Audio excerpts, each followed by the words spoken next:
More episodes. More guests, More questions, More drinking. more memories, more flowers, More laughs. more love. and more delves, because 12 wasn't enough. Welcome everyone to the second episode of More Delves, a spin-off of everyone's favorite Groom x Groom podcast, 12 Delves. It has been over a year since my last episode, so let me remind you a bit of what is going on. My name is Lucas Smith, your host and fairly newly married man, among other things. Watch as I lead my guests, my grandparents, into a deeper dive of our relationship through different topics, games, and a little bit of drinking. We'll get into the drinking later. Okay.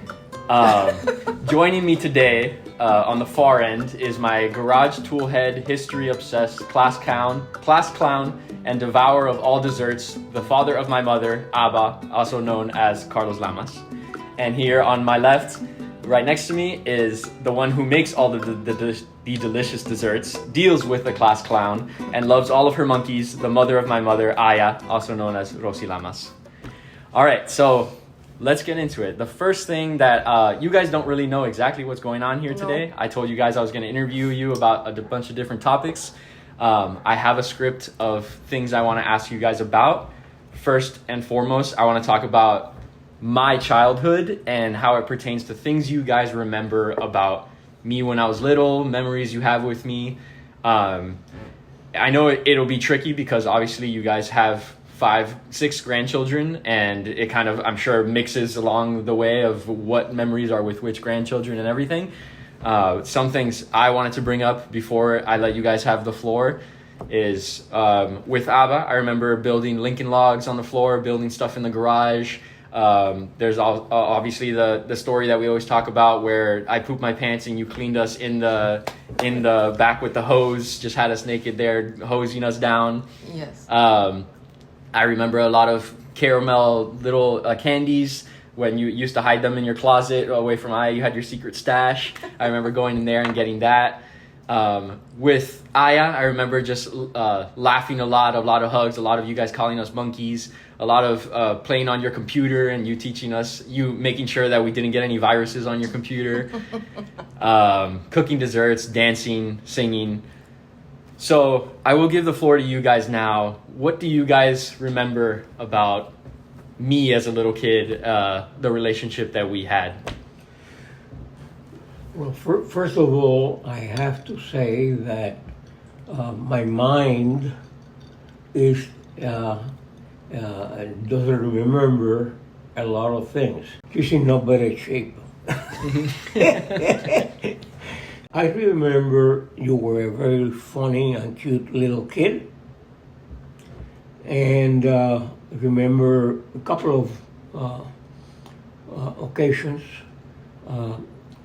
At one time, Crazy Me was trying to put you into the roof of the patio, a flat roof. And I put you first on my shoulder, and I tried to put it, and then I would give you instructions. Look, as I put your hands here, and then Eddie came around and saw that and said, What are you doing? I remember that. Of course, Lucas mentioned a few of the things. I won't repeat what the things you said. I also remember sitting on the counter of the kitchen and making things with you, just ridiculous creations, Imagination. like a cardboard camera, which I understand you still have. Yes, still kept it, hoping it works. It works soon. And I don't know what other silly thing I made with you because you were very interested in everything I did. So I kept showing you different things. Don't remember any other. Yeah, no, I mean, a lot of what I remember from the past is either through stories or I remember just the general idea of doing things with you, but not necessarily specific things. things. Always had a good time with you, and and you were, like I said before, very funny and smile a lot, and like you do now. All right, cool. Okay. Thank you. Yeah, a lot of good memories. As Abba said, you were always trying to make people laugh. It was funny. You had many ideas, and nobody would come up with the things you came up. I would love when you guys were little, to have a sleepover with all the grandkids. And I remember one day that bedroom was full of my 6 grandkids, and I think it was 5. I don't think Marcus was born yet. I enjoy that so much, being with you, and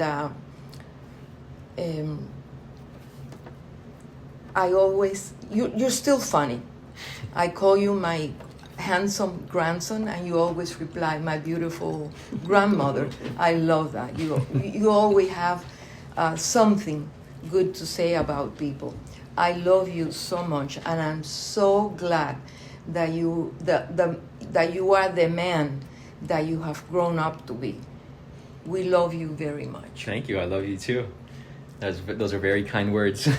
I have more to share with you later. Kind words back to you guys, but thank you. I love you too. Obviously, all of those memories I cherish as well. Now I wanted to get into a game to kind of lighten the mood, and this is more of a game that I think will be most enjoyed by our family because they're involved in it. Oh, okay. So the game is, I'm calling it the most likely game. So I'm going to present a scenario, a situation. Who is most likely in the family to do this or that? Mm-hmm. And then we're all 3 going to think about it for a second. And then we count to 5 and we'll say who it is that we think is most likely to do that thing or be in that situation. Okay? So let's start it off. You'll get the gist of it pretty quickly. It's pretty simple. So who is most likely to survive the longest if dropped in the middle of a jungle? Okay? So just think about it for 5 seconds. Once you have your answer locked in, we can all say it at the same time. All right? So Okay. I have my answer. I have to. You ready? Mike Montero. Matthew Montero. I would have said Matthew Montero as well. I think maybe Mike Montero in his prime, yes. not to discount how great he still is at doing everything, but I think Matthew now is like most equipped to be dropped off in the middle of the jungle. Mm-hmm. Yep. What do you guys think? Like, same thing? No, the same thing. I think Mike has done a great job with his kids, showing them how to survive in the outdoors, and they all like it. And I'm very proud, very, very proud of them, and they love it. When they go to do something like scary, I say, "There's another Monterada." Mm-hmm. But yes, I think Matthew has caught up very well after his dad, and he would survive. Yeah. All right. Yeah, I think for the record, I think any of the Monteros would be fine. Yes. but I think if I had to put the person who I think would last the longest out there, it'd probably be Matthew. All right. So next question: who is most likely to forget their own birthday? Their own birthday. Their own birthday.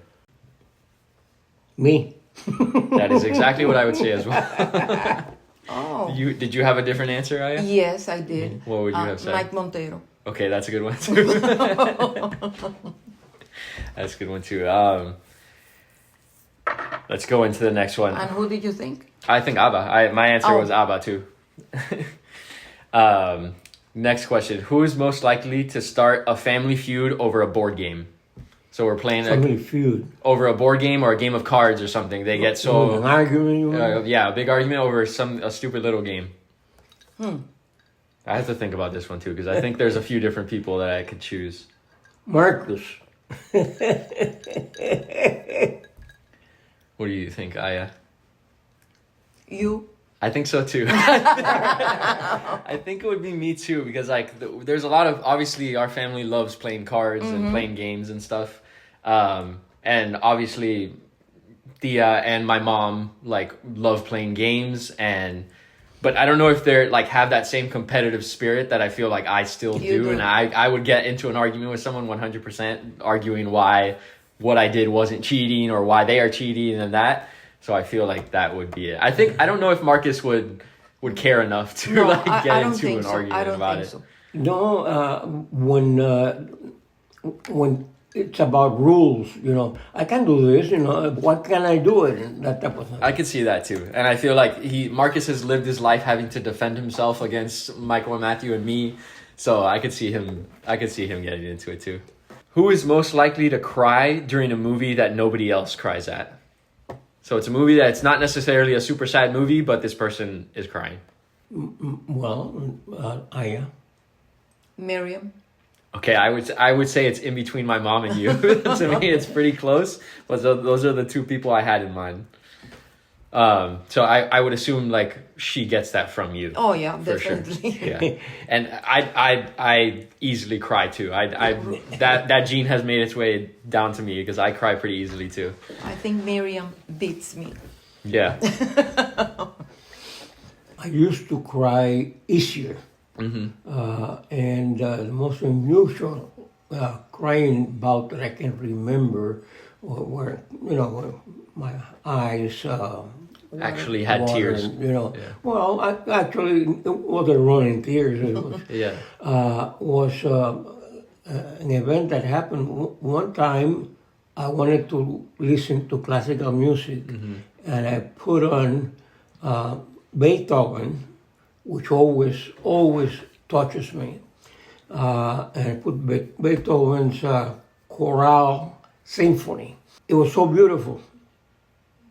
It was in the middle, maybe 2 o'clock in the morning, maybe 3. I was sitting on the sofa in the family room. I went over there to listen to classical music because I can't listen to classical music because as I cry from the beauty, she doesn't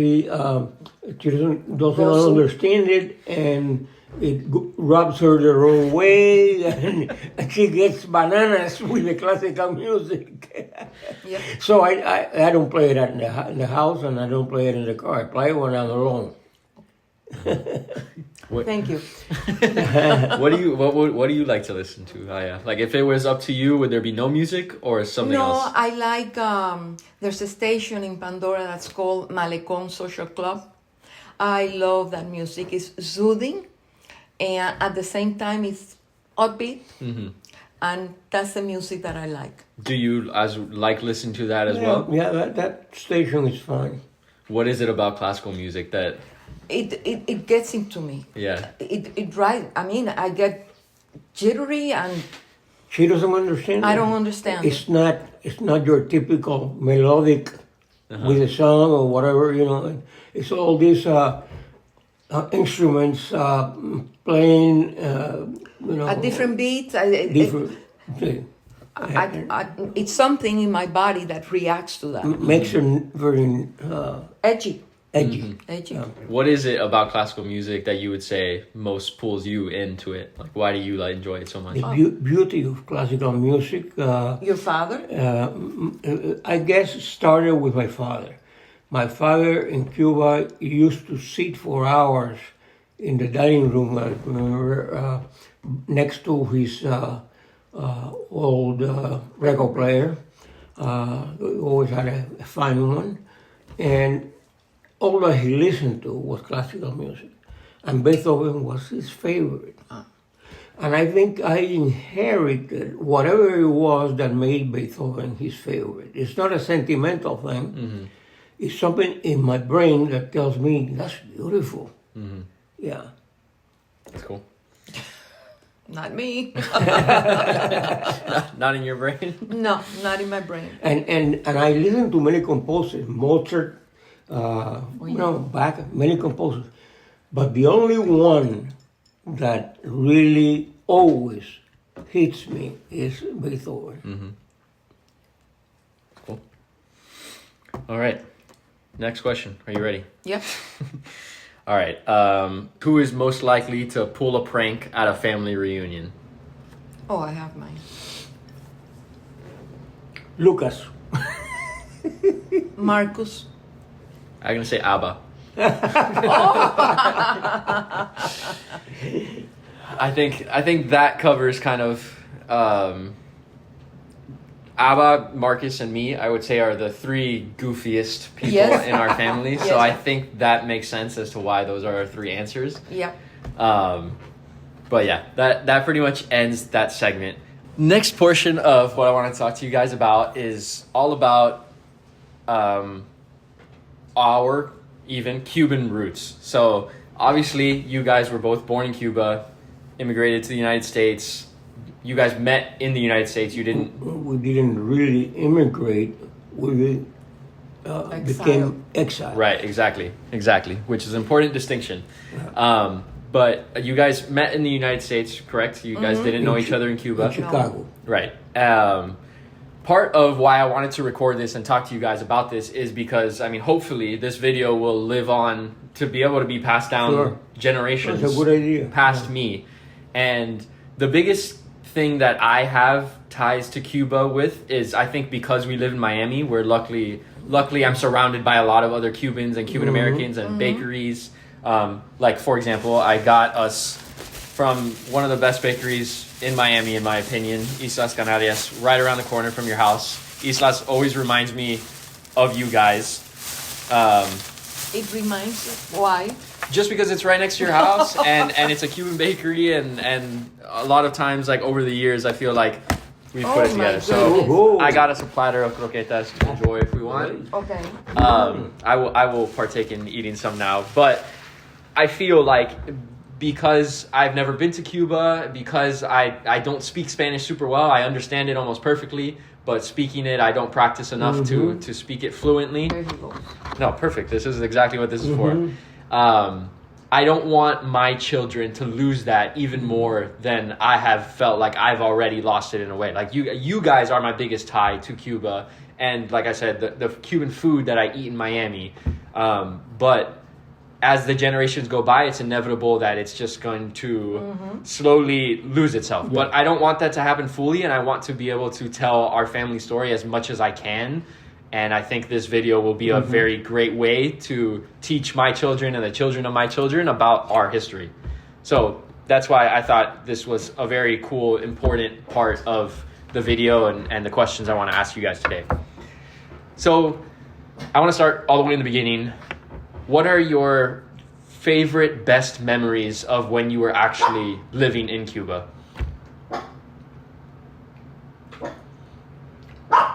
Well, I'm going to answer so he Yeah. thinks about it. No, I simply sharing daily time with my friends. I had a group of friends, one which just died. Actually, most of them are dead, or half of them. But we had a group that always spent, every free minute that we had, spent it together. And we had a lot of fun. We did pranks. You wouldn't believe the pranks that we did. and the things that we did. Some of them I'm a little ashamed of because they were hurtful to the prankee. But that's probably what I remember the most. Yeah. Okay.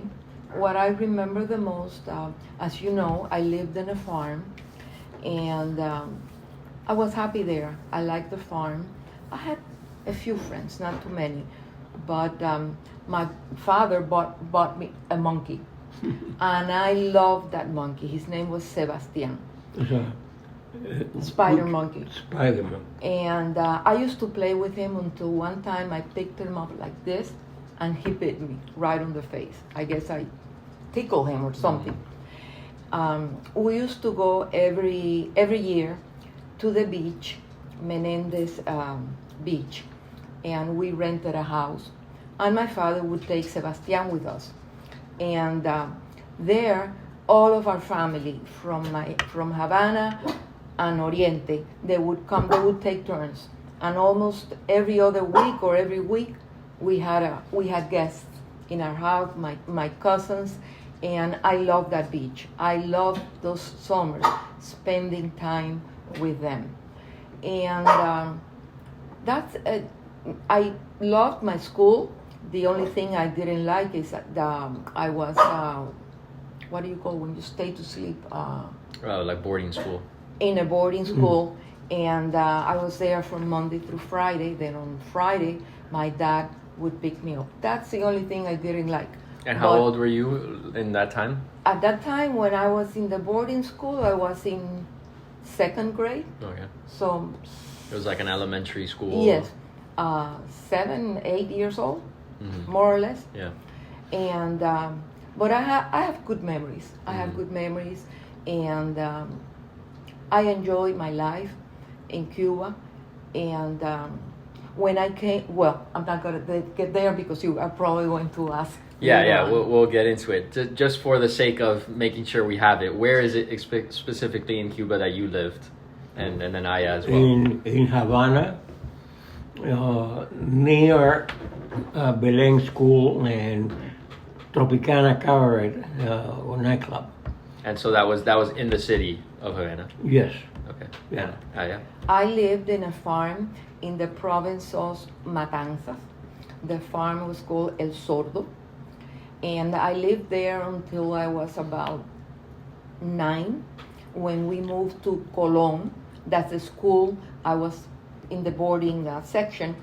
And when we moved to Colón, then I didn't have to be anymore in the boarding section.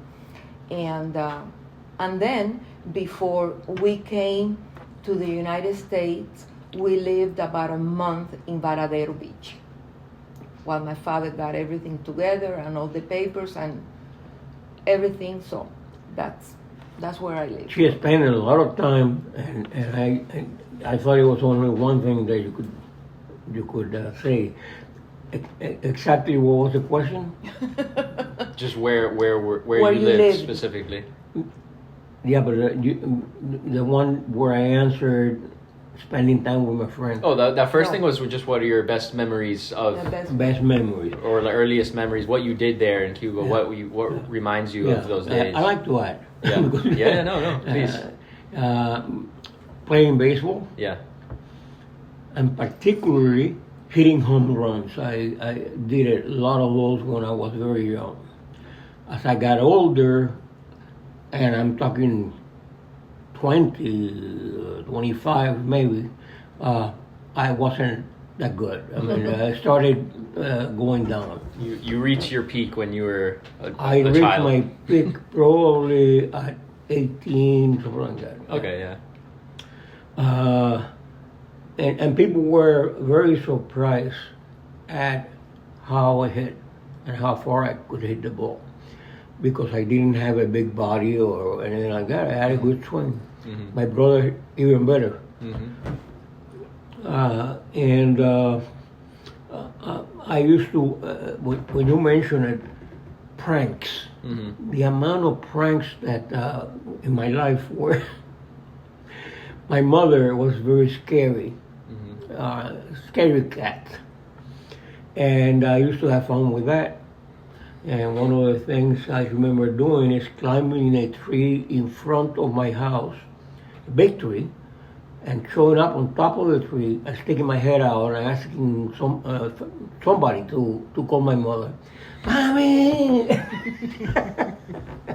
Look at the say what? He was bad.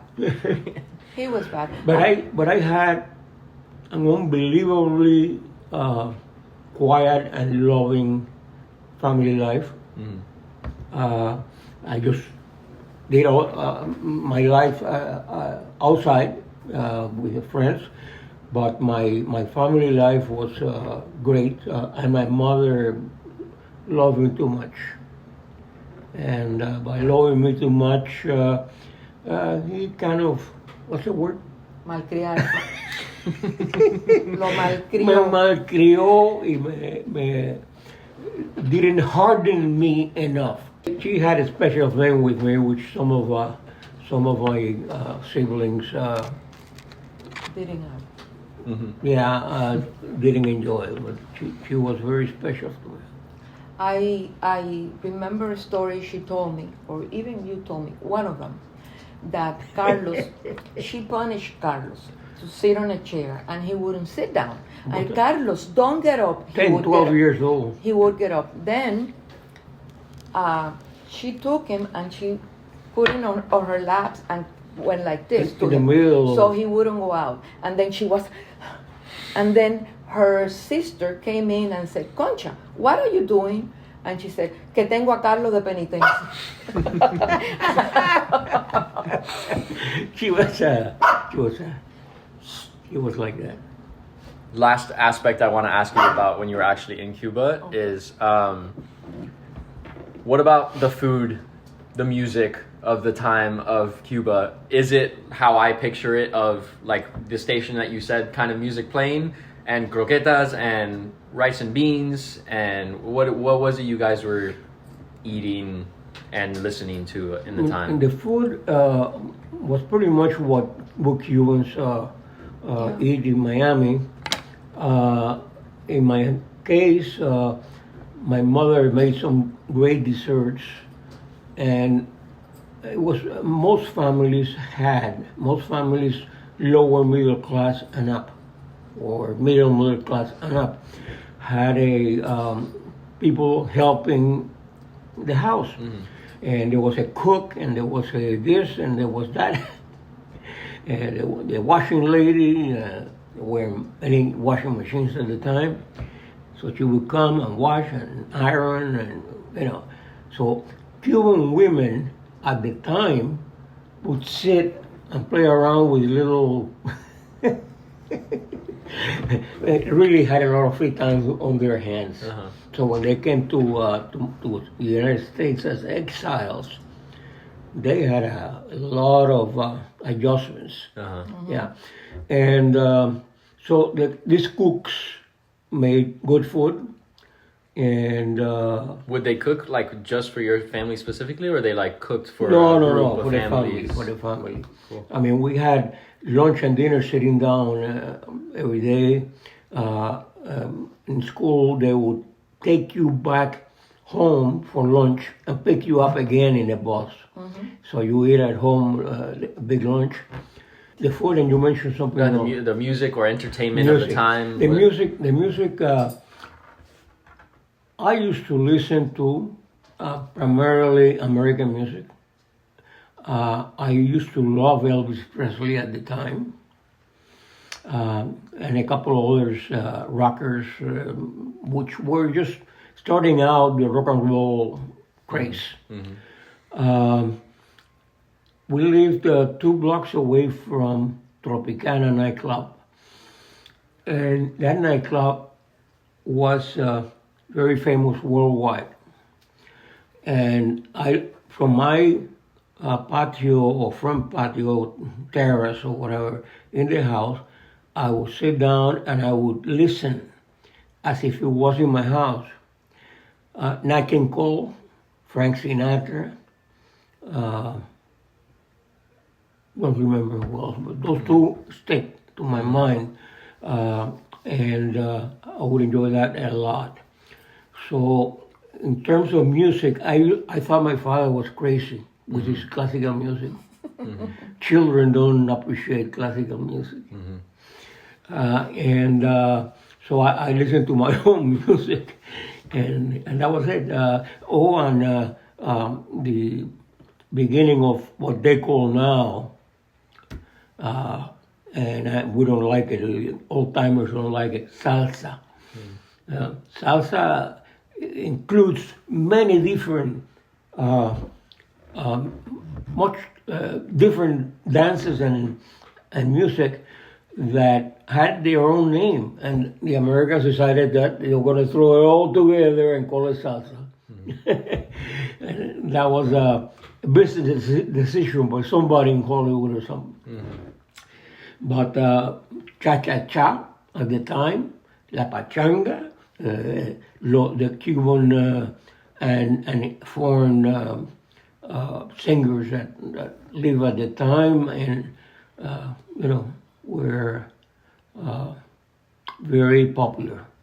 So Yeah. variety music. You have anything to add from your experience of Oh, food yeah. and music? The food, no, we ate regular food. What is regular food? What regular food? Arroz, frijoles, bistec, platanitos maduros fritos. Everything that Cuban eats. Puerco. Mm-hmm. My father loved puerco. Yeah, about the food. That's more or less like it. And then the music, my mother would play the radio with Cuban music, of course, and she would only play while my dad was not there. He didn't like the radio, so it bothered him, like I guess classical music bothers me. So I didn't listen to that much music. However, I remember before I came to the United States, I was 11 years old. Rock and roll was the new thing. And I remember going to Havana once, and my mother bought me a pair of flats shoes that the little heel was an R for rock and A roll. pair of what shoes? The little heel, No, but what kind of shoes you mean? rock and roll, flats, Oh, yeah. flats. Okay. And I love them. And when they told me that we were coming to the United States, I said, "Oh wow, that I can wear my shoes there." All right, well, that's a perfect segue into the next question. Do you remember when your parents told you that you guys were going to be moving to the United States? What was that? No, it wasn't moving. Yeah, exactly. Well, that's my question. What is it that they told you? What did you think at the time was going on? That there were a lot of problems in Cuba, and that my father had decided that the family would go to the United States for a few months to decide until the government of Cuba, became democratic again, and the communists left. My family was not unique in that. Every Cuban family of the time came thinking that they'd be back in 2 months, in 3 months. Yeah. And the reason was always, if you ask any Cuban of the time, they would say this phrase: the United States will never permit a communist government So close. 90 miles from its shores. I mean, they were convinced, everybody. And so everybody thought, well, let's wait until the United States gets rid of that idiot and we go back.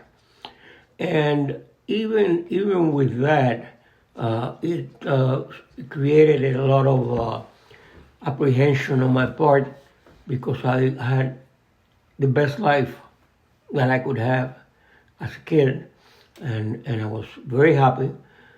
I didn't know what awaited me in the United States, and I would have to go to school. I didn't speak the language, etc., etc. And it was the actual move coming over was very, very traumatic for me, because I went from a life which was nothing but fun and games, people loving you and having a great time, and you knowing about how to move around in society, to a place which to me was like completely different. How old were you? Starting with the language, I was 14. Okay. Starting with the language, I knew a word here, a word there, but I couldn't put together too many sentences. One of the stories that I tell on that is that I would go to Royal Castle, which was like Burger King at the time in Miami, and I would sit in the counter and ask for a Coke. They give me a coffee, because they didn't pronounce Coke correctly. If I ask for coffee, they give me a Coke. That tells you how far my pronunciation was from the target. And my friends, leaving behind my friends was very traumatic. A few months later, they came over to Miami, and I looked them up. Right away, we got together again and started doing what we would do in Cuba. And then the news came. They had come with the Catholic Church. Some of them Peter Pan and different things. And the ones that were being taken care of by the Catholic Church would move from Miami and go to a campground in Jacksonville, St. John Manor, the Catholic organization. And they would leave, and it was like, so I told my father I wanted to go with them. And he said, well, you can go. So I think, and I never even questioned it, but I think my father spoke with the priest because at that time I had my first depression. I was actually very depressed. And then all of a sudden, I got an improvement because the friends came and they were going to leave. My father was very concerned with that. And they let me go. So I went with my friends and a bunch of other kids that didn't have parents in the United States. And I went with them to the Jacksonville place, middle of nowhere. It was a campground, was, typical campground. Mm-hmm. And there they had us go to a Bishop Kenny High School. And I wasn't into studying before in Cuba, so I was even less into studying with all the trauma around me, and couldn't care less about Bishop Kenny or studying or doing or what they were trying to teach me. But, I started picking up English and so forth and so on. So that's pretty much what happened. I had also left behind a girl that had fired me as her boyfriend, and I was still hoping that I could get her back because I was it was very. Which girl I met when she was like in her late 60s in FIU. Yeah. And you can imagine what that was for her. Because you heard the stories. The girl looked me up. She came from northern United States where she was married. And she started hitting on me, really. Because she was a person that liked to, hit on you and then see you come back because she had the power. She was, when she was young, she was pretty. She wasn't anymore. And she wrote a book. And the book she wrote for publication had me in there. And she mentioned it, that the book had me, and she sent me the book. And this was like a book, like a nonfiction book, or nonfiction. Nonfiction like a biography about her life of her life in Cuba and here, and I read it, and a lot of complimentary things, but half of them weren't true. But she mentioned you by name? Oh yeah. Oh yeah, Carlos. And Did you read the book? No. The girl tried to keep up an email chain, and she became furious. That's furious. Because I know she was hitting on out you. of courtesy, I would answer her email, and then she sent another one, and I would answer, and she was. I had to really cut her off. It was the right thing to do anyway. Yes. All right. That's funny. I didn't know any of that. See, you learn something every day. Exactly. So just to recap, so you came from Cuba to Miami originally? Yes. And then you went to Jacksonville to the camp? And then... Without your family stayed in Miami? At that time, my father got a job in Chicago. Mm-hmm. And soon we joined, the family was in Miami. I was in Jacksonville. Mm-hmm. So we all got together in Chicago. You know, I think I came to Miami, and from here we left. And so. So how old were you when you all moved to Chicago? 16, 17. Okay. So you were in Jacksonville for around 2 years? No, Or I a was year? in Miami about a year in Miami, a year in, say a year in Jacksonville, something like that.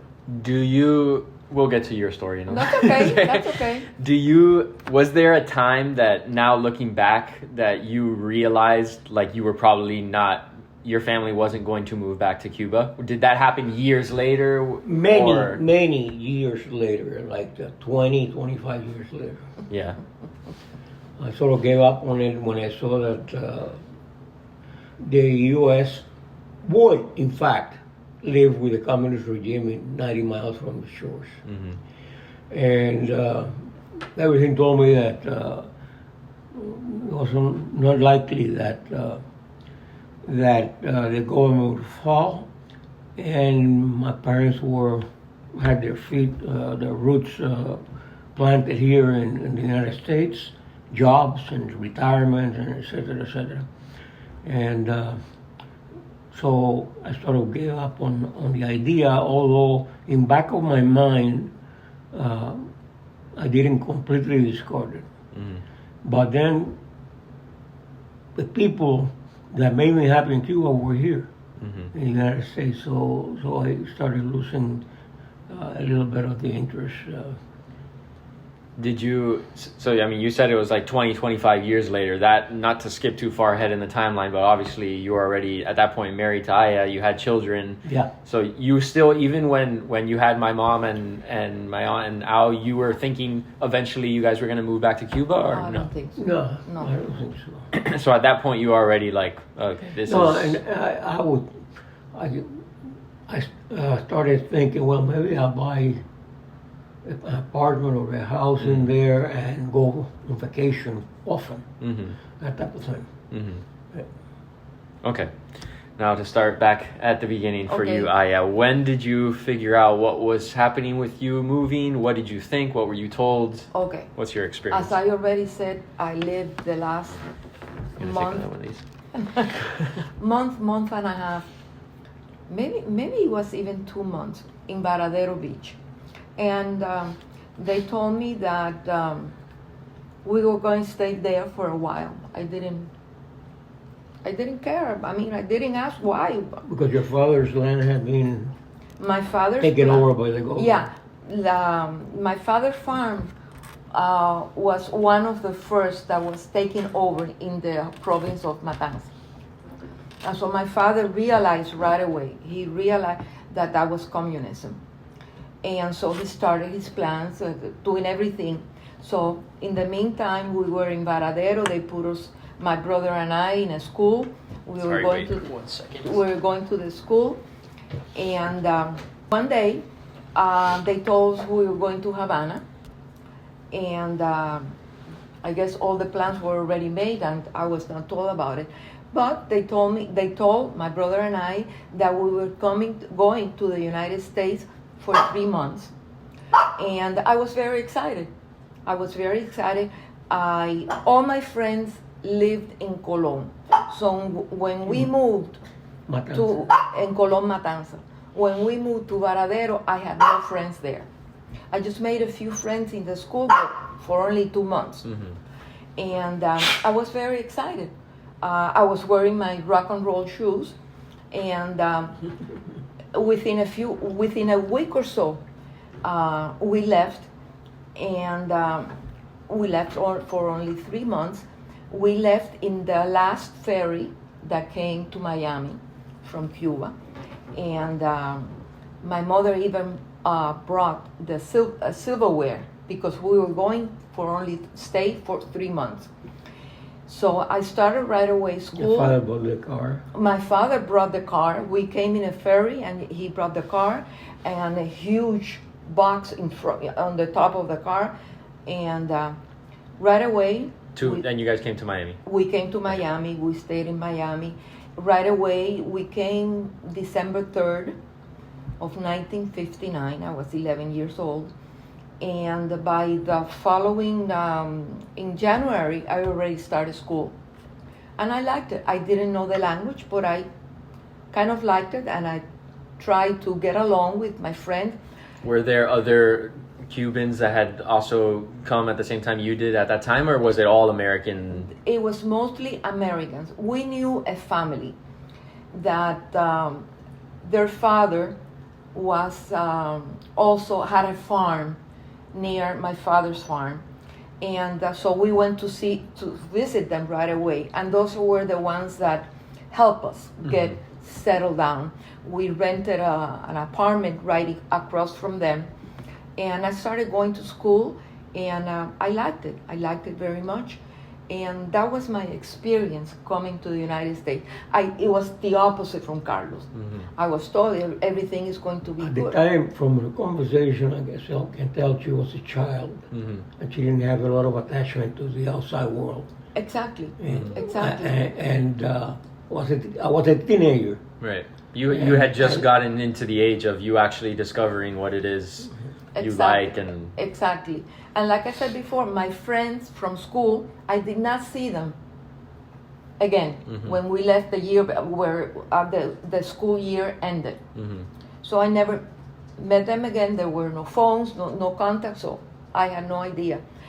And so we came to the United States. We arrived in Key West, and the funny thing happened that we were supposed to get in Key West around 5 o'clock, and there was a storm, a bad storm, and we didn't get to Key West until 1 o'clock in the morning.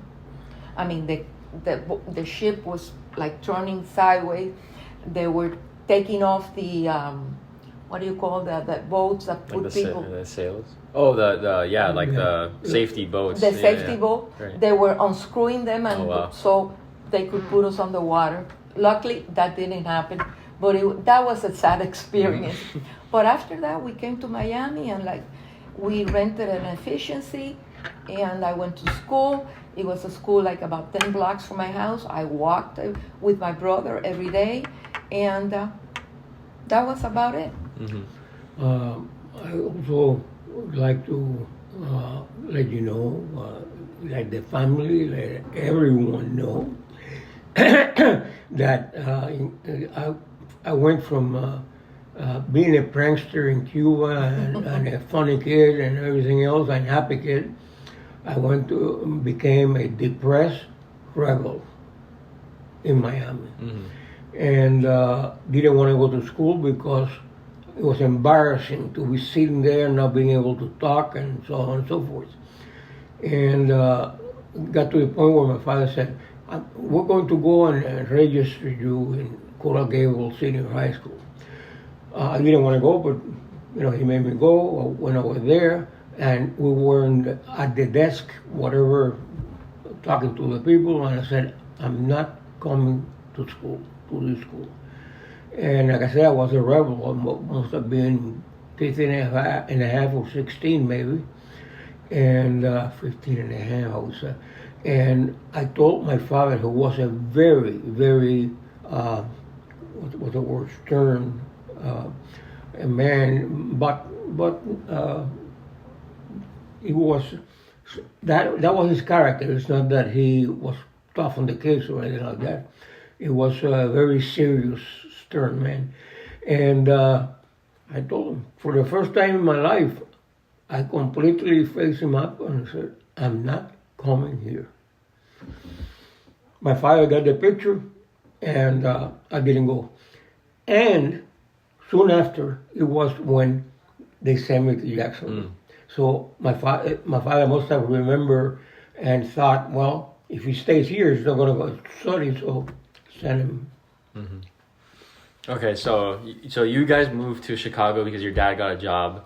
How did you end up in Chicago? Okay, my mother had a brother that lived there. He had been living there for a long time before Castro, and my father was working here in a shoe company, and he was making $1 an hour at that time, and my mother was sewing, making repairs, clothes repair, dressing repairs.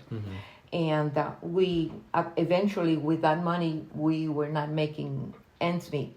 So my uncle told my dad that in Chicago there were a lot of jobs, and we would be better off there.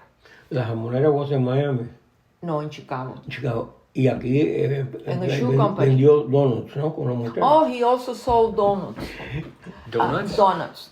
He had a friend that had that worked in a place. I really don't know how exactly that worked, but every day after school, he had maybe 8 kids with baskets full of donuts, and he would take them to different neighborhoods. Wow. Where they would go door to door selling donuts. That's a crazy concept to think of today. That's hilarious. So, I can't remember exactly what year. It must have been 62 that we left. I remember going to El Refugio, where the Cuban Refugee Center. the Cuban Refugee Center, donde está la Torre de la Libertad, and they gave us coats, and they helped us with the airplane tickets. And while you were here, and also too, you gave us food. Yeah, Comida del refugio. they would every month they would give us food. I'll never forget those. Big cheese brick and powdered milk and whatever. So we went to Chicago, and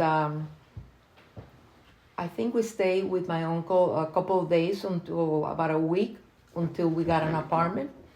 And my father started working in a ham company, and it was very cold.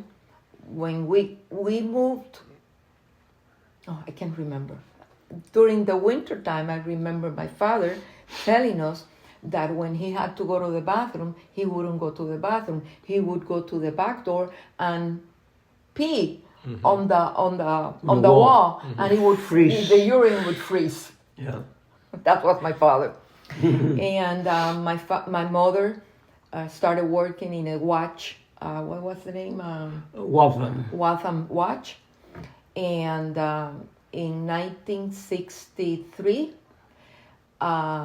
when we moved there, when I was here in Miami, I had a friend that moved to Chicago before we did, about maybe 5, 6, 7 months. A friend from St. Peter and Paul. Yeah, in St. Peter and Paul. So when we moved to Chicago, I called her and told her I wanted to see her. And she told me, yes, you can come. I took the bus. My father let me. And I went to her house. And to my surprise, they had a surprise for me.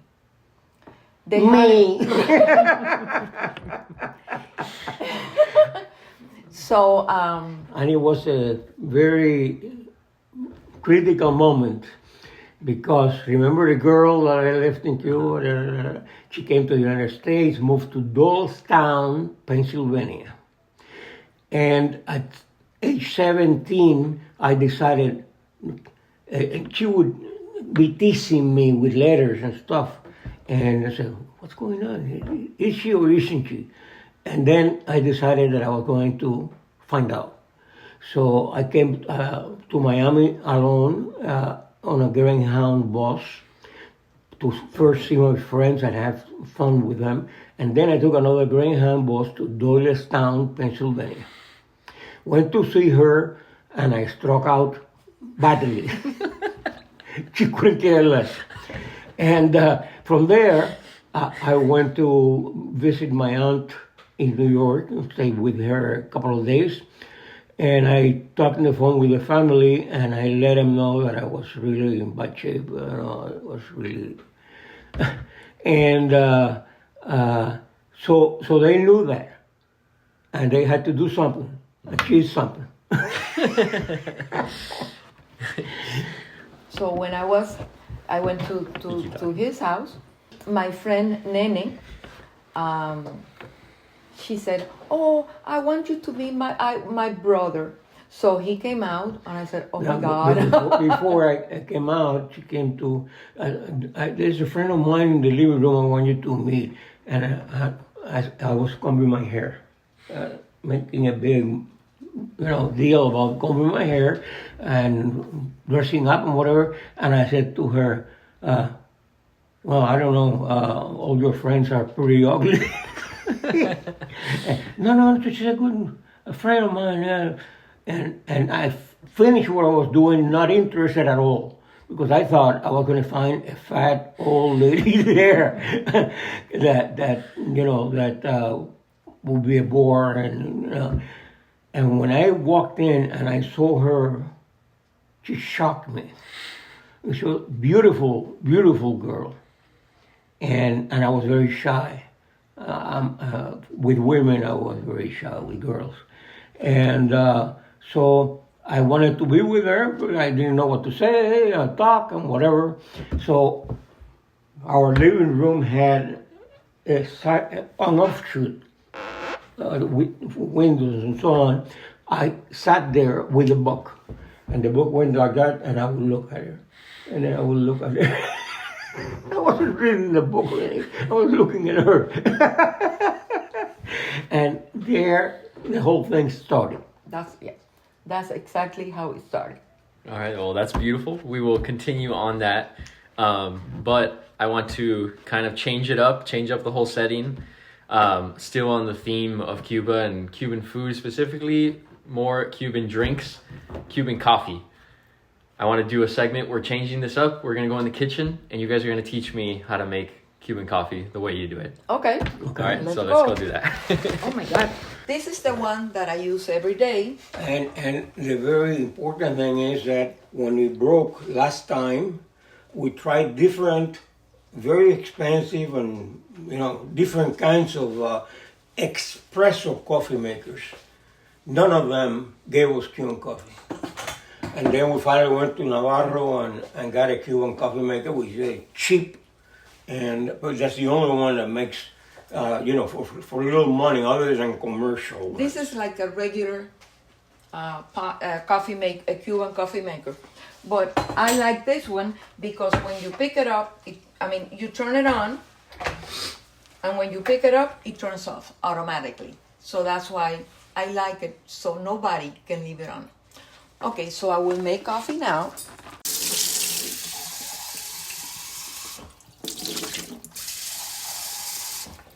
Okay, then you put water. I already have it measured here. No, Gigi, no. To here. No. ¿Tú quieres para cuarto de penitencia? No. Okay, you pour the water. And where did I put this? Get the coffee. Where do you guys get your coffee? What do you use? We use La Llave. La Llave.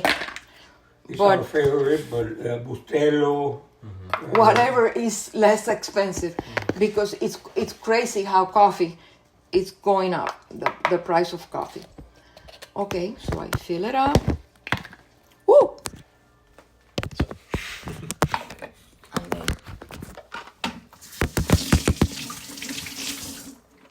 I rinse it.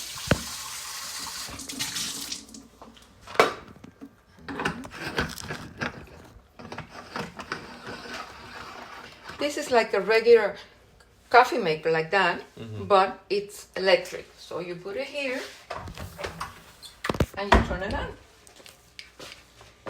And it only takes a few minutes. And then in the meantime,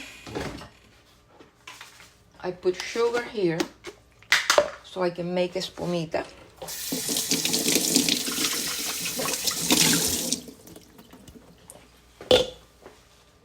And I put, where Where's the, here. 3 of these.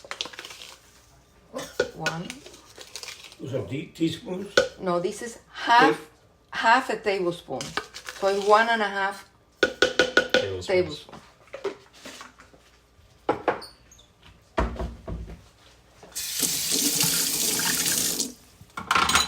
And Aya, do you do this every time, or Abba does it sometimes? Sometimes. She does it whenever she's here or whatever, but if she's not available or if she's not here, I make it. Or one day which you told me to sleep in and he made coffee and he took it to the bedroom. That was very nice of him. Okay, and to make espumita, this is what I use. It's quite the device. Yes. Actually, it's not made for espumita, but I found I used it once It's a and I case of liked it so overkill, much. but it works very well. Let me get some Cuban coffee. Cups. You gonna drink? Yes. Me too.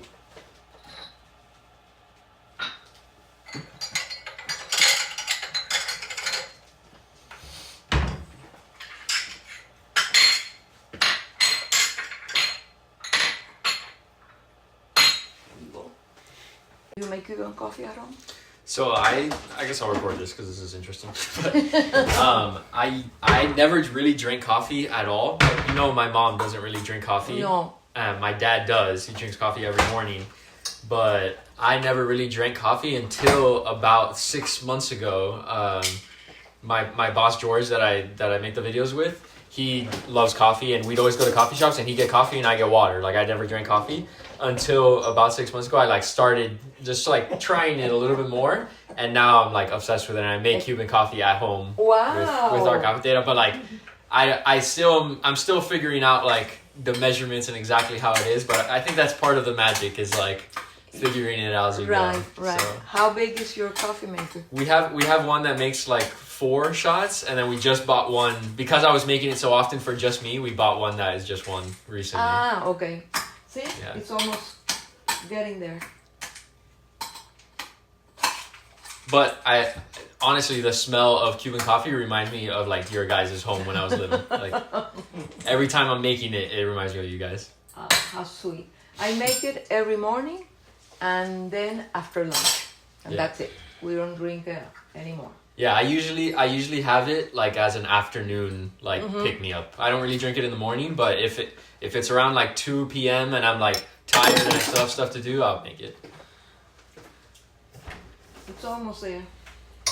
Because I only made, I didn't make the full, this is either 3 cups or 6 cups. So I made 3. Mm-hmm. This is Mi hermano que murió y nosotros pues fuimos a su casa y toda la familia, los hermanos pues, es una italiana, makes very good coffee too, and it's a very pretty. Mike Montero saw it and liked it a lot, and So you took it from him? no, we I tried to find it online. And I found it in Milan, in Italy. Milan. So And- your mother, when she went there, she got one for my wow. potato. And Okay, so I think this but it's is a little big. Mm-hmm. this is done. So I just pick it up and it turns off. And then I put it here. So you mix the sugar with the entire thing. Mm-hmm. Con azúcar y café, le metes tu espuma que hace. I like it with a lot of espuma.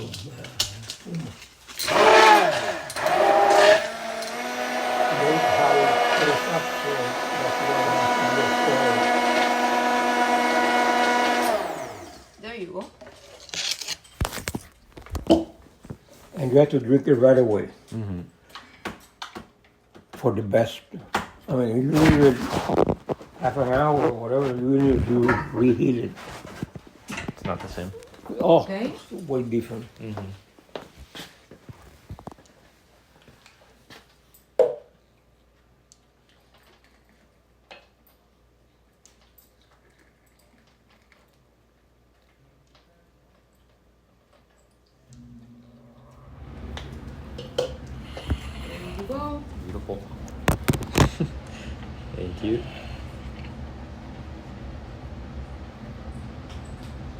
All right. Cheers. Cheers.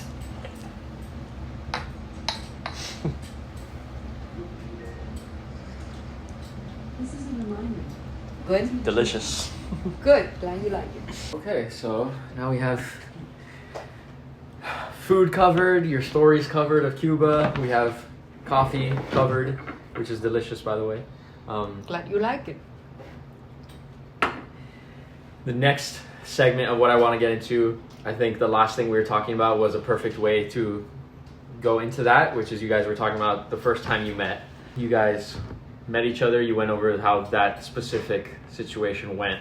How did it go from that to more than that? We saw each other a number of times, and really, we both were members, if you wish, of a group. ¿Cómo le decían? La HEC. La HEC, Juventud. Juventud Estudiantil Católica. That was a big thing in Cuba, very big. Here, somebody like a in youth Chicago. group? Like it's like a youth group. Yeah, and exactly, and but these were Cuban exiles, young Cuban exiles, our age, and we would have parties. We'd go to. I think your sister was the one that told me about the HEC, and I started going. Yeah, and I would too go, and we would go to what's the name of the park with la montaña rusa, or Riverview, algo así. Anyway, it's a park where like Coney Island, that idea, and I found there, and we would have parties. Go to mass together every Sunday. After mass, the guys from the group,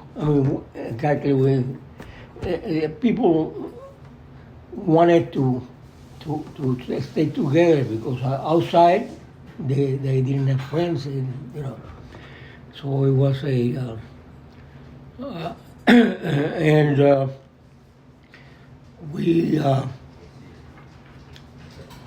we had a good time. I remember after mass playing ping pong with a couple of people, and one day a cousin of mine who lived in Chicago for many years,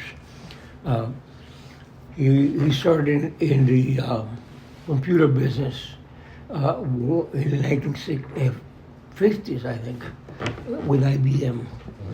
And that's why he moved to Chicago. And he lived there, and somehow we were invited by him, I guess, to his house. For a party. The group. For a party. And all the young kids were kind of shy about asking the girls to dance and stuff like that. And she is very aggressive. And we played a game. I don't know if you remember because I made the story before. And my cousin put, because he was exhorting everybody, start dancing. What happened? And nobody would dance. Nobody. And then they put. How old were you guys at this time? Around? I must have been 14. I was 16 or 17. 14 or 15? No, I was 17. 15. I was 15. And he put on a hat a bunch of numbers. In two different hats. Two of each number. No. Two different hats. One for the boys and one for the girls. Okay. 1 through 10 or whatever. And you would pick a number, and that's the person that you had to dance with. You would now pick up and dance. I opened mine, and all of a sudden she's all over me. What number you get? What number you get? What number you get? 4. And you? Ya se había ido ya. Estaba buscando ver quién tenía el 4. I found it. She exchanged it. You get this one. I get that one. And that's the first time I think we danced. Yeah. A slow dance. It's a slow dance. And it was great. And we continued this Jóvenes Cubanos, se llamaban. a la JEC. Nosotros le llamamos jóvenes cubanos. Y nada, seguimos, ya ahí ya, in addition to jóvenes cubanos, I would go visit her and we would walk around and whatever. But her father was a piece of art, a piece of work, okay? Her father was very jealous. He had been a bad boy, and because he had been a bad boy, he thought all boys would be trying things that he didn't want her daughter to experience. So he stood in the way of everything we did. And we couldn't go out by ourselves. No, My mother had to go with us. her mother, on the other hand, behind her father's back, did a lot of things that she couldn't do in front of him, including letting us enjoy a relationship. And her father was working, and we would go out and walk around the neighborhood. And then in the cold, with the coats and everything, and one day I wanted to her to be my girl, and we walked over into a bowling alley and sat in the seats, and that's why I proposed to her. And from then on, we became inseparable, but always without her father's knowledge. Unless it was like a special family reunion, whatever, I was allowed. Oh, wait. And he was allowed to visit me on Fridays and Saturdays from 8 to 10. Now, Monday through Friday, We saw each I other would anyway. visit her when he was working. Every day we saw each other. And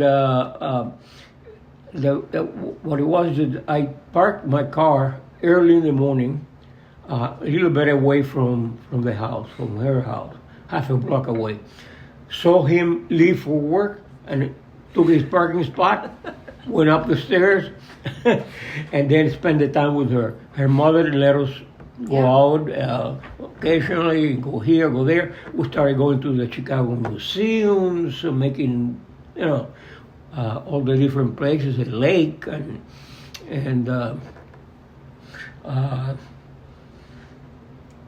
That's it? no. Yeah, That was until interesting. One day she calls me at night and tells me her father was mad because when his father pulled a gun on me. Her father. he wanted to meet you. Yeah, porque he wanted her to work because working she couldn't. He wanted to send me to Puerto Rico. Remember? Yeah. Anyway. So I had a cousin that lived in Puerto Rico. And she called me and told me in a crying mood and whatever. She said, "If you go to Puerto Rico, move to Puerto Rico." Vaya. And then I guess he realized that wouldn't work too well, so he told her she had to get a job, and she had talked to the people in the pharmacy in such and such an address, half a block from her house, and that they needed a cashier or whatever. And she told me about it, and I told her, "No, you can't work there. No way." And Why didn't you want her? It to work wasn't there? a very good. It was the neighborhood Wasn't was that good, great. and in that corner there were a lot of drunks that would hang out and so forth and so on. And I felt protective, and I said, "No, you can't do that." When her father found out that I said she couldn't do it, he stopped because he was a father and he had the right, and I did it. And he wanted to meet you He wanted to meet me. in the park. So he said that he was going to come by and to see me or to pick me up. Meet you in a park. No, he came by and then we drove to the park. Oh, okay. He picked me up in my father's house, didn't talk to me, I just sat next to him and said, what the hell do you want? And we went to a park and then walked towards a bench. And I started, he started complaining. And I started explaining to him that I love her and that that place that he had found for a job for her was not appropriate because of this or that. The other thing. And he says, well, I'm the father and I think it's fine and you have no right and this and that. That we sat in the one bench and we start talking and it turns into a back and forth. It wasn't an argument, high, loud, but it was a respectful discussion. And me explaining and he demanding. All of a sudden he pulls out a gun and says, look, I came here because I want to explain to you. Y yo, coño, este hombre está loco. Oye, you're in camera. ¿Eh? Te están grabando todo lo que Sí, dices. está bien. And, y entonces nos fuimos.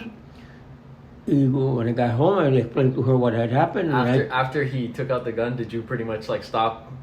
No, I toned down a little bit, but we left pretty soon because he had made his point, and that was it. He dropped me off at my house, I think, and that was it. So I called her and said, well, father's crazy, and this and that, but you can't work there. So what? She didn't work there. I didn't work there, and to tell you the truth, I don't remember. I don't think I worked at some. I mean, I stayed home. Yeah, he gave up on that, and he didn't send me to Puerto Rico. And then I would go visit with her when her mother was alone, and he would sometimes come a little early and catch me there, and her mother would hear all the complaints and what is he doing here or whatever. Today is not Wednesday or whatever it was. Friday. I don't go every day. And one day, when he starts walking up the stairs and I hear him, oh, your father's here. I had taken my shoes off. I was very comfortable in the living room. And I took my shoes and I walked over to the kitchen where it was a stairway down. And I started walking down, and then you would have to correct me if I'm wrong, but he realized that I was there for whatever reason. And he would say, where did he go? Where did he go? Took a knife and went after me. I was in the public phone calling her, and she told me, my father left with a knife from the kitchen. And that day, I went home, and that was it. Next story about those beginnings, and my father-in-law, who, by the way, she will tell you, I loved them and I had a very good time after we got married. He loved me too. He just thought that I was out to get in bed or something like that. Anyway, another occasion, she calls me. We're going to Miami. He had an old Mercury. We're going to Miami, and I told Papi if you could go, and he surprised me because he said yes, that I could go with you. From Chicago to Miami. To Miami, and then I find my own place to stay and whatever. They stood in 8th Street in a motel with swimming pool, and I went there a couple of occasions. But on the way, I would sit in the back. Yeah. And my mother had to go in the back seat with us. Yeah, and the mother let me do it. So I would go. Entonces él miraba por el back view mirror. Pero I had him up to here because I would see his eyes looking at me. And then le digo a ella, you'll see No, You see? slowly. I mean, very. You see, Carlos, holy. Yeah. You see what I'm going to do now. He's going to jump up. And then, échate para atrás un poquito. I was in a car. Oh my God! He had an accident. He had an accident. He hit a car. And then he said, "It's your fault."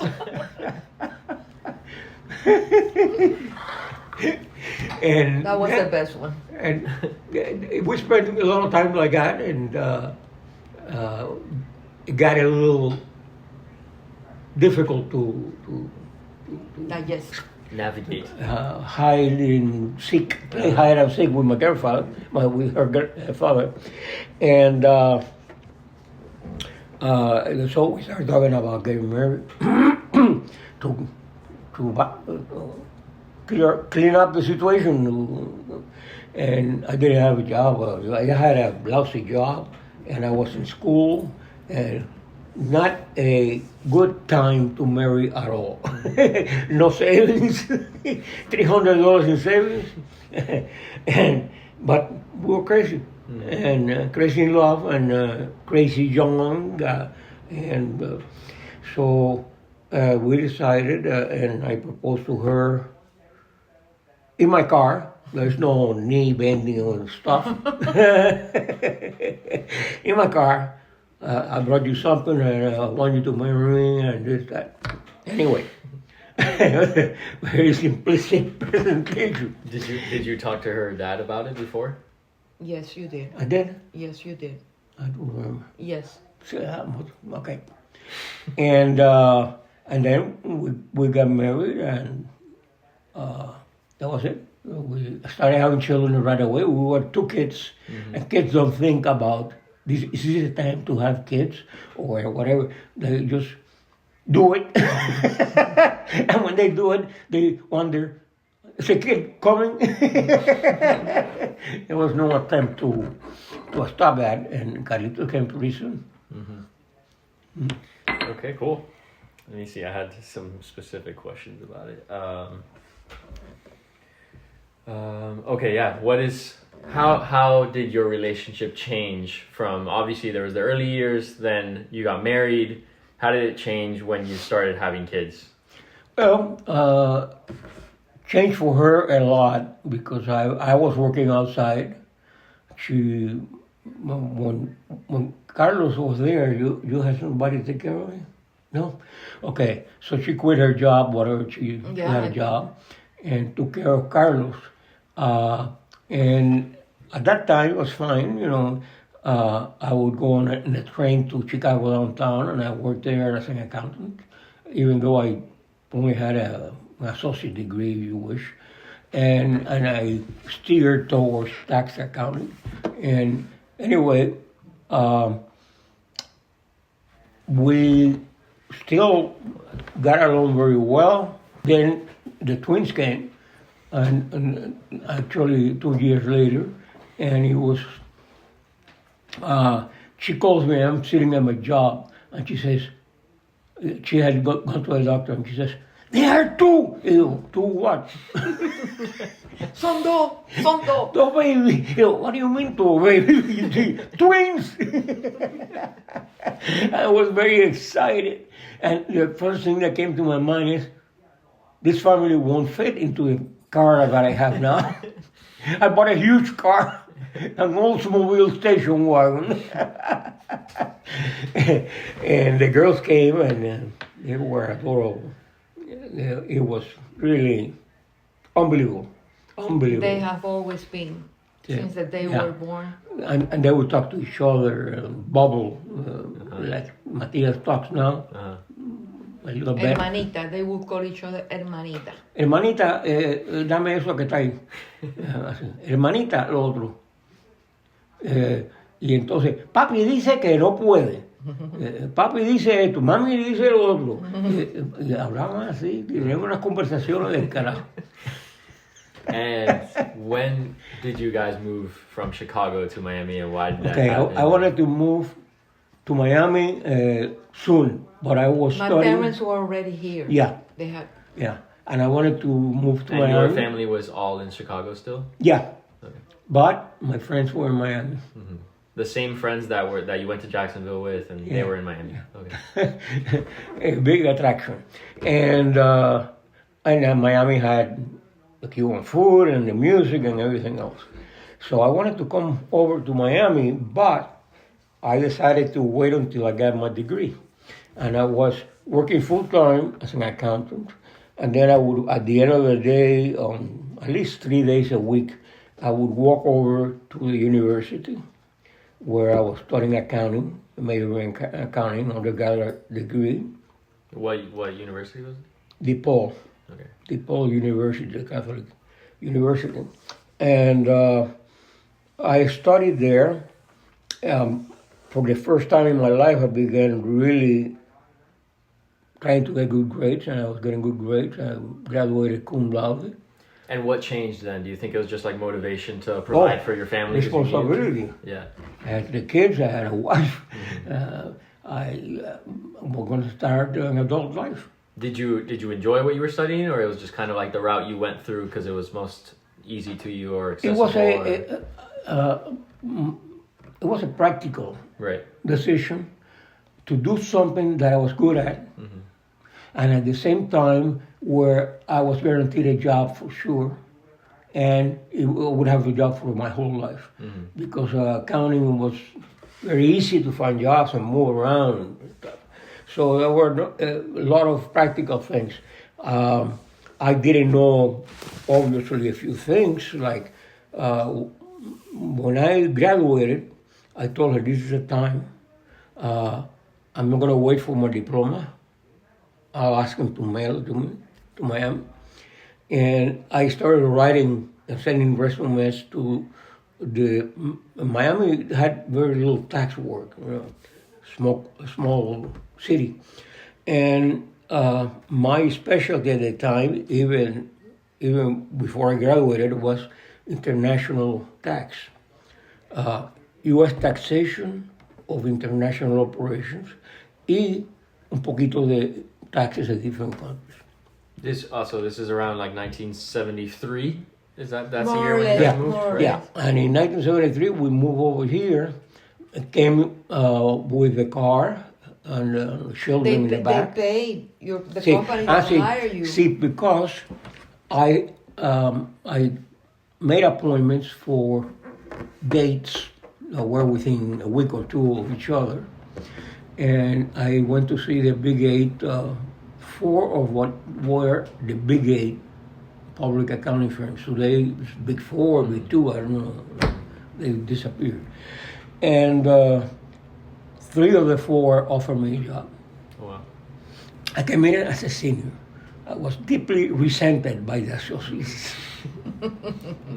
And they, in particular, would bother them. Since this was public accounting, not private accounting, I was involved in audits for the first time in my life. I never done that. And I had no idea what you would do. So they had to teach me and take me by the hand, and some of the associates would help me with that and so on. And they resented the senior, they don't know how to do this. So I did pretty well technically. My biggest success there was to win a IRS audit with Editorial America. Yeah, and the IRS wanted, I don't That's where know, Abu used to work. $60,000 or $100,000 or something from the company that I was representing. Well, from Editorial, the IRS wanted that much, and I went in, and we ended up with a refund to the company, of significant refund, and people were impressed at the company and but I wasn't doing that well with Pricewaterhouse, because even though everybody couldn't believe the things that I come up with, because I had a lot of background before, and I am very technical. I knew a lot of stuff that people my age didn't know, but that's where I found out that I couldn't work in public accounting, because I'm a perfectionist.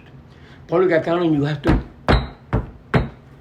and they charge the customer based on the hours you put in, and I will put in twice the hours that anybody would put in. But I would go twice as deep as anybody would go in doing research. And came up with these things. How do you even find out? A court case that I came across. and they let me know, you have to move quicker. You have to do this. He said, this isn't going to work. I don't know how to do it any other way. It's my personality. That was my entire career. I was like that, and my entire career I had bosses breathing down my neck and complaining to go faster. And now you have another boss. Entonces, she gave up on me. She can't fire you. Sometimes I feel like firing. So I decided that I didn't wait until they fired me, that I would look for another job. And I worked for Arthur Young, and I don't remember, I was close to the time of making manager. I don't remember. I think I did make Yes, manager. probably. I made manager and had some seniors and associates working for me. But again, the big problem. And I said, no, I'm not gonna make partner. I don't like what I'm doing. I'm tired of people breathing down my neck. What I have to do is go to a company like I used to work in Chicago, where they give you more time, they don't involve with themselves, and you don't have to build your hours, etc. And I sent out some resumes and got a job as a tax manager at Coulter Electronics in Hialeah, which later became Coulter Corporation by the airport, the business airport in 120th, around there. And I was there for 17 years as a tax manager. I did a good job, but, if they asked me to do this, they wouldn't hear from me for a month. I wouldn't rush for anybody, and then my perfectionism didn't help. And then he brought in another person under him, La China. That was a Chinese-American lady from Shanghai, born in Shanghai, and she became my boss. And she was a pain in the ass. She had more character and more time to be with me or whatever, and she demanded more from me. And we had arguments, we had complaints, I would complain, the family knows, and say, la China era de película, y yo, la película era yo, y la volvía loca. Y entonces, la China pues se volvió mi enemigo. Enemigo. La China quería saber por qué, porque una vez ella me dio personality test, o no sé. They wanted to know. They wanted to know, what made me tick or whatever. Mm-hmm. And I talked to my brother, who was a psychology major, and I told him I'm going to lie, because I had to lie, in other words, to keep my job. I couldn't care less, And he gave me his views and whatever, but I pretty much used mine. He said that you couldn't really rely on those things because they ask you a question many different ways, and they will get you. And I said, well, I'll keep that in mind. And I did the test, the book, did the test. I said, what would this Chinese lady want me to do? Or she'd want me to love my career. Do you love your career, or you say, I love my career? I like to my teeth. And when I finished the test, turned it in, they interpreted it, and she came back to me. I don't understand. They tell me, they look at the test, and what they tell me is you're a lot like me. I almost laughed in front of her face. And I don't understand. why you do this and why you do that? If you like this, why do you do this? It didn't work. And from there I went to Del Monte Fresh Foods, the pineapple people, and became director of tax there. And there was 3 years. I really didn't have my heart into it.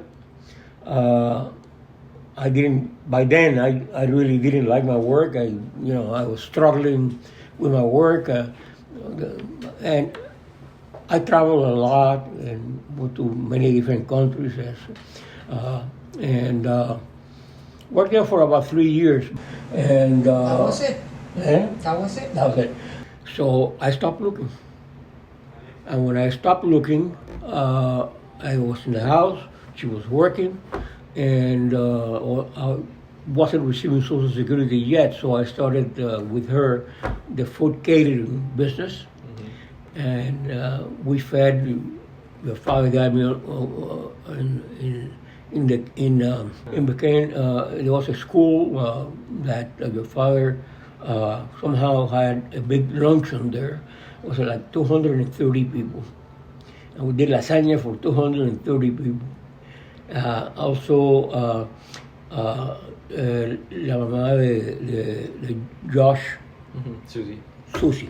Susie connected with me. She would visit doctors for the pharmaceutical thing, and they would deliver. She would get them lunch and leave it there, whatever. And she hired me for that on many other visits for a couple of years. We made a decent living out of that. Not what I was making before. We stopped traveling and so on and so forth. And then at 65, I took Social Security early.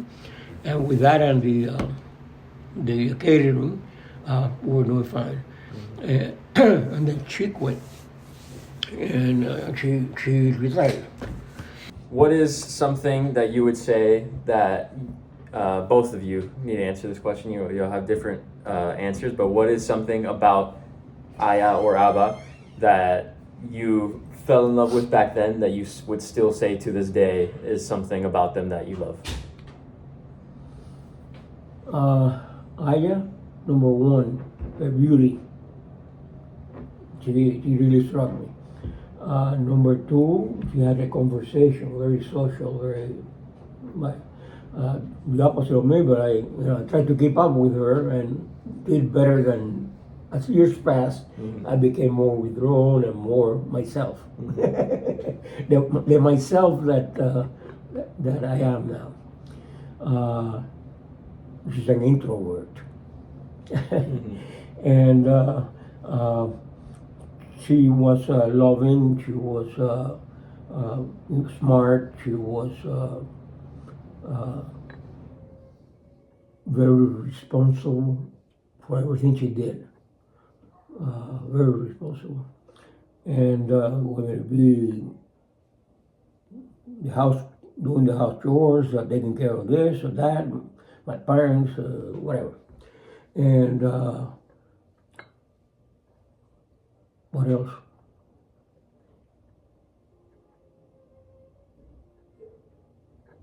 It's pretty much the main things. Yeah, that's fine. How about you? Okay. Well, the first time that I saw him, I fell in love with him. He was a very, very handsome guy. And like he said, we continued to see each other. And I knew that I wanted to get married with him. The most thing that I admire about Carlos is his honesty.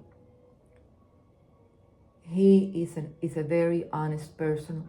He always showed his love for me and his children, our children. And I fell in love with him, and 59 years later, I'm still in love with him. He has been very responsible with the children in our the children growing up, and I remember that when we had Carlitos only and the twins were born, He was working, he was going to school, and yet he helped me because I couldn't do it. Two infants at the same time and a 2.5-year-old, I was going crazy. So Carlos helped me. I remember that sometimes I didn't have time to give Carlitos a bath. So when he came from work, he would take care of Carlitos' bath. And I still feel the same way. He has been very honest all his life, and I truly appreciate that. That's beautiful. Our faith Our also faith. had something to do with. Yeah, Yes. my next question was At going to the time, she didn't have the practice. She went to Catholic schools, Right. but she really didn't have the help of a family that went to church and stuff like that.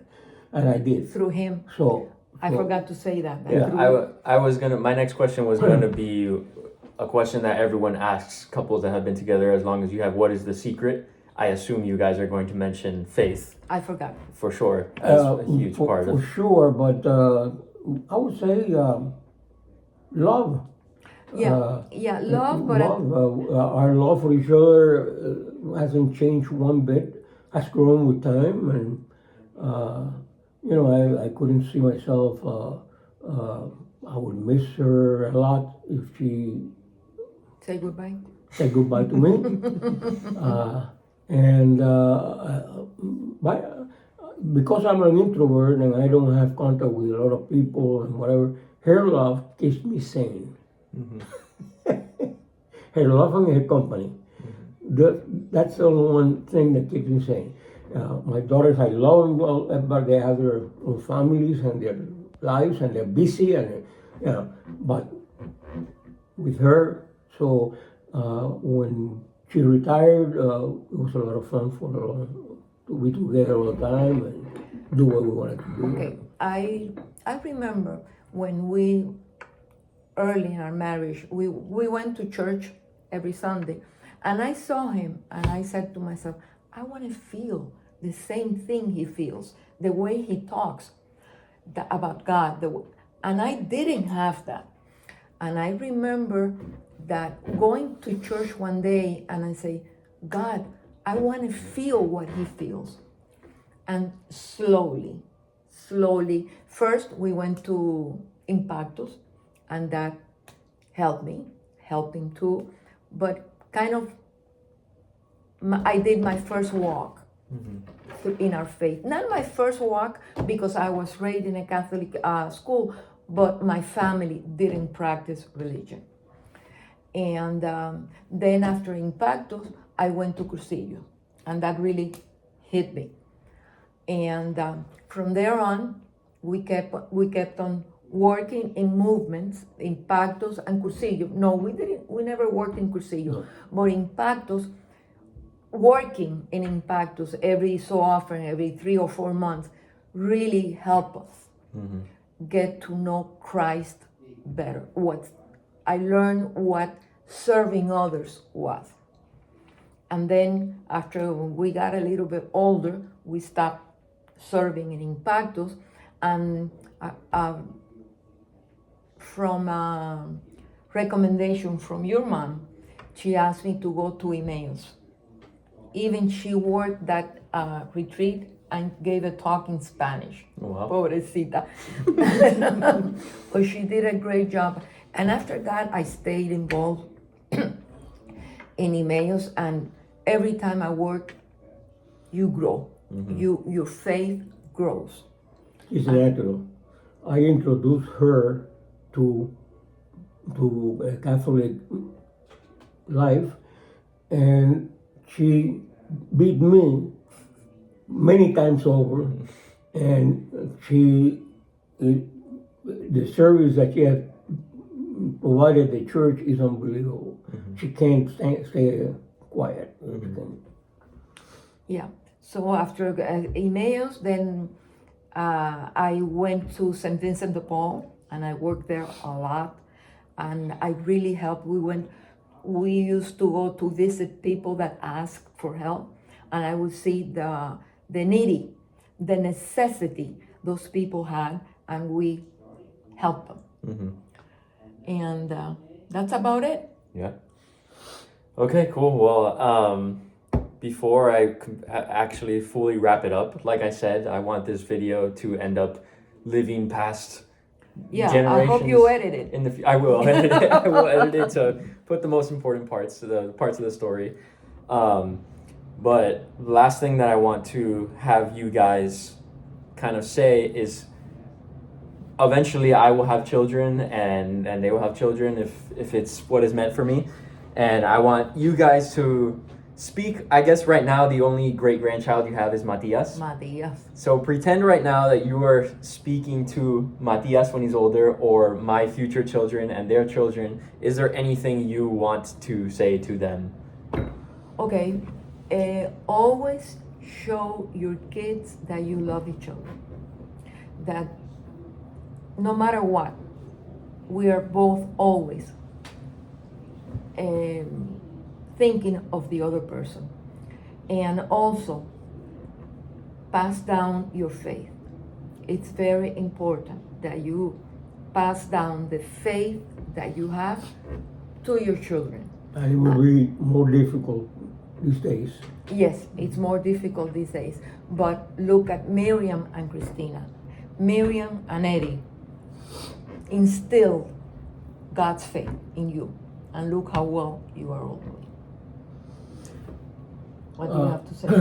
I would say that my feeling is that the biggest accomplishment that I have made and contribution to this world is the family and raising my kids.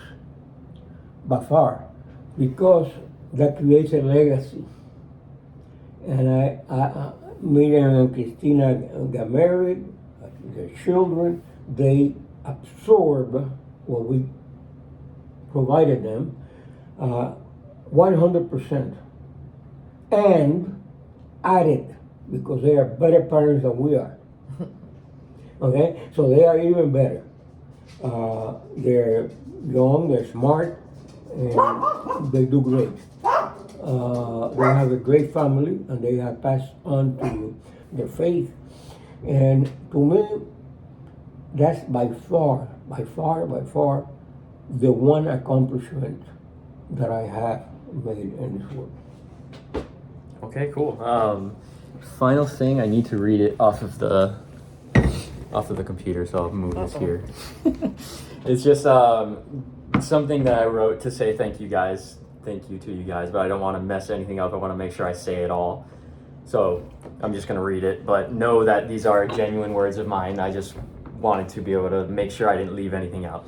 So, as the days go by, there's always some new challenges left and right. There's not a lot of time that you are able to look back about your life, but I want you guys to know that in all sincerity, the life that you guys have built with each other is something to be endlessly proud of.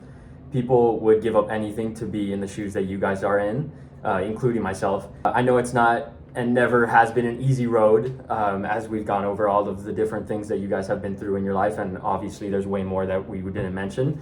But you guys have put blood, sweat, and tears into having the family that I am able to enjoy and that I hope to be able to give to my family in the future. So I love you guys more than you'll ever know. You've impacted my life and therefore the lives of so many other people. It's crying. Is that the Miriam in me. Como diría tu padre, dale que tú puedes. Yes. All right. So thank you for loving me the way that you always have. Thank you for letting your crazy, goofy grandson film you for 3 hours talking about your life. It is a blessing to be your grandson. It's a blessing to be your And I grandmother. thank you for letting us put our life on a video, because yes, I do want the family and the descendants to know who we were. Yes, I think it's very important. It's a great idea. It's Yes. a It's great a great idea. idea. And thank you very much. Oh, thank you guys. To end it off on not me crying. The way I used to always end the intros. No, before you end it, Oh, please, Before you let's end go it, on. I am also extremely happy with the marriages of my grandchildren. Carla is unbelievable. What a girl. Okay? And obviously you're going to be very happy, and I can't wait to see what your children look like and do. And They're whatever. going to be beautiful. I hope I last to see that. Sabrina and John are unbelievable. John is another guy that couldn't be better. And I am thrilled with those Marriages. marriages, and hope that the rest of the grandchildren Do the same. do the same. I think your marriage is going to be fantastic for a long time, and so is John and Sabrina, lifetime. Yeah, so thankfully we have a lot of great role models. You guys, obviously, my other grandparents, my parents, aunt and uncle. We have a lot of people to look up to. Even me looking up to John and Sabrina's marriage myself. Well, that's the idea, and I feel that this has something to do with my faith too. The world is a very complicated place and very sad and getting worse. Okay, and our raising good people to do the right thing is my and her biggest contribution to our Lord. Okay? We are making people for Him to work with, to use as our hands, and you will make your children the same, and so on, and exponentially that will grow. So, in a few years, when we are both away, you're going to have thousands of kids and people that started with our marriage. Yeah, I think that's beautiful. So yeah, as we started with the intro of the more this, more that, more that, I want to end with it. So we'll start again. I'll have you read it. How about you start with this first one here? More episodes, There you go. More guests. More questions, more drinking, More memories. more flowers, more laughs. More love. and more delves. Thank you everyone for tuning in. Thank you guys again for being a part of this. Hopefully it's not too long. I'll cut around it to make Yes. sure we got the most important parts, but thank you guys so much. I love Hey, you. no, Thank you, thank you. It's a big Thank you. contribution to our family. To our family and the descendants. Yes. We love you. Goodbye everyone. Bye. And I want to say hello to all those unborn grandchildren and great-grandchildren. I love you guys. We'll be praying for you from heaven. Beautiful.